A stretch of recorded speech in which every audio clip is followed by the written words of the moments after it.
এক কুমির বুড়ো বয়সে উপনীত হল। সে এখন আর শিকার করতে পারে না। একদিন কুমিরের খুব খিদে পেল। সে গাছের উপর এক বানর দেখল যে খুব মজা করে পেয়ারা খাচ্ছিল। কুমির বানরকে বলল, বানর ভাই, আমায় কিছু পেয়ারা খেতে দেবে? আমার অনেক খিদে পেয়েছে। বানর কিছু পেয়ারা কুমিরকে খেতে দিল। এইভাবে প্রতিদিন কুমির বানরের কাছ থেকে পেয়ারা খেয়ে নিজের খিদে মেটাতে লাগলো। এইভাবে তাদের মাঝে বন্ধুত্ব হয়ে গেল। এখন দুজনেই একসাথে খায়, খেলে, আনন্দ ফুর্তি করে। একদিন কুমির কিছু পেয়ারা ঘরে নিয়ে গেল, নিয়ে তার বউকে খেতে দিল। বউয়ের খুব পছন্দ হলো। বউ কুমিরকে বলল, যে বানর এত মিষ্টি পেয়ারা খেতে দিয়েছে, জানি না তার কলিজা কত মিষ্টি আর মজাদার হবে। আমি বানরের কলিজা খাবো।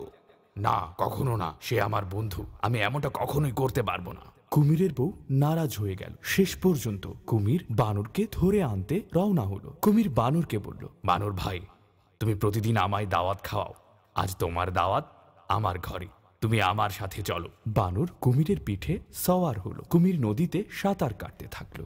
বানর কুমিরের কাছে জিজ্ঞেস করলো, কুমির ভাই, তুমি আমার জন্য কি আয়োজন করেছো? কুমির বলল, কলার বিরিয়ানি, নারকেলের ক্ষীর, আমের শরবত, খেয়ে অনেক মজা পাবে। কিছু দূর যাওয়ার পর কুমির বানরকে বলল, ভাই, আমি তোমাকে একটা কথা বলতে চাই। বলো ভাই। আমার বউ তোমার কলিজা খেতে চায়। বানর খুব চালাক। সে কুমিরকে বলল, আরে ভাই, এ কথা আগে বলতে। আমরা বানররা নিজের কলিজা উঁচু গাছের উপর লুকিয়ে রাখি। এখন আমাদেরকে আবার বাড়ি ফিরে যেতে হবে আর কলিজা আনতে হবে। তুমি আমায় গাছের কাছে নিয়ে চলো। কুমির বানরকে গাছের কাছে নিয়ে গেল। বোকা কুমির, কেউ কি নিজের কলিজা ছাড়া বেঁচে থাকতে পারে?